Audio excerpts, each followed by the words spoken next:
Hi, I want to welcome you to my channel Galactic Bacon for another episode of my Elite Dangerous tutorials. If you enjoy this video, please remember to share, like and subscribe to this channel. Hit the bell icon if you want to get notifications when I post up new videos. My video today is going to be an Elite Dangerous Cobra Mark III ship review. When I started this video series, I was flying a Sidewinder, which is one of the starter ships in the game, and then I moved on to a hauler for quite a number of my earlier tutorials. I've now moved on to a Cobra Mark III, which I plan to use for most of my tutorial videos over the next couple of months. So let's dive in and see what the Cobra has to offer. Well, first of all, it's a good all-rounder. It's a great all-round ship. It's a good-looking ship as well, and it's a fantastic ship whether you're doing missions, trading, exploration, combat. It's a good step up from the starter ships such as a Sidewinder, an Eagle, or maybe if you're moving up from a hauler or an adder. It's a fantastic ship to move on in the game with. So looking at its actual equipment to begin with, we'll start with the hard points. On the Cobra we have 4 slots for hard points. They're 2 size 2 and 2 size 1, which makes it a much better option for trying out combat than maybe some of the smaller ships you may have been using up until this point. Especially those 2 size 2 slots, which I would tend to put lasers on there. I would tend to use the size 1 for maybe multi-cannons or torpedo launchers, something like that. So it certainly gives you a lot more versatility than some of the smaller ships. So moving on, utility mounts. There are 2 size 1 utility mounts which you can use for point defense, etc. One thing that's worth remembering is that these utility mounts are on the underside of the ship. So if you are using them for point defense, just remember if you've got an enemy attacking from behind, you need to point your nose down for that to be effective if there's a missile coming towards you, etc. If you fly up the way, the point defense will not be in line of sight with the missile coming towards you. So just something to remember, because you don't have any utility mounts on the top of the Cobra. So it's just one little drawback. Core internals, we have 4 size 4 slots. So much more powerful power plant and FSD than a ship like a hauler. There's also a much bigger fuel tank in the Cobra standard. It has capacity 16, which is great. You've also got 3 size 3 slots. So in total that makes it a pretty versatile ship compared to some of the smaller ships that you maybe start out with.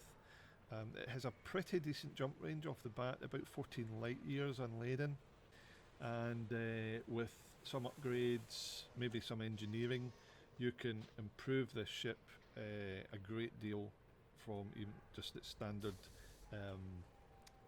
spec. You can make it into a really great ship for this game.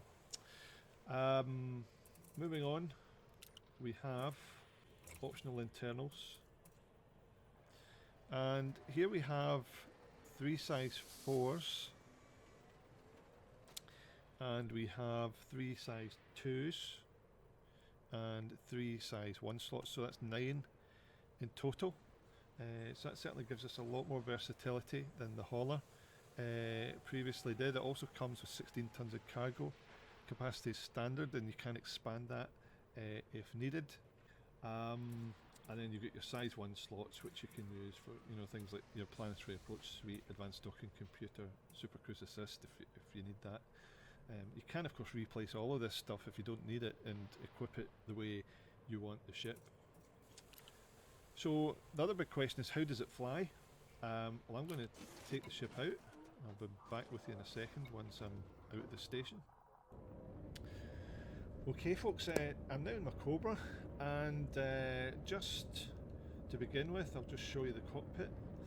There is a second seat, I don't know if you can see it there, to my right, and when you're sitting in the cockpit, you're actually on the left hand side looking out, so that's why you have an angled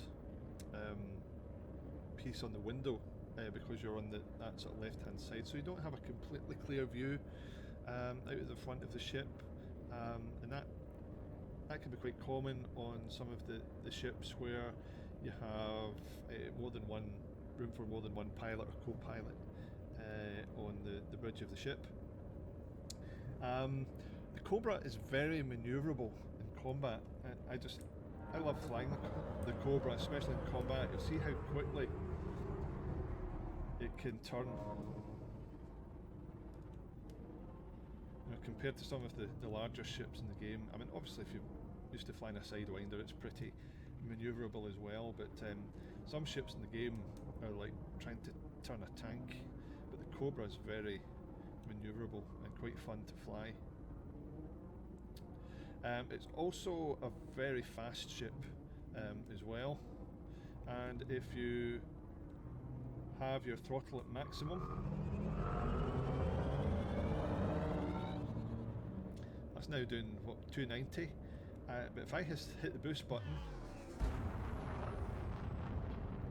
it's doing what, 410 plus, which is fantastic. And if you end up in trouble, you may be able to outrun your enemies if they're in a much bigger, slower ship.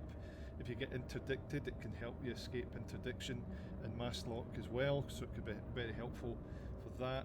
You can upgrade the FSD, as I said earlier, in the Cobra to give you a much better jump range, and if you engineer it even better, that will enable you to do a decent amount of exploring or trading or even doing long distance passenger missions. It's just a great ship, especially when you're in that sort of intermediate stage of the game, so you're perhaps not at the very beginning stage, your first few weeks. If you've made a little bit of money, you can afford a Cobra and equip it, then it can open up a whole new avenue of different things to do in the game. Just remember that you make sure, if you are buying this ship, that you have enough cash to actually equip it. So although it's 350,000 credits, I think, to buy one of these, but remember you've got to outfit it as well.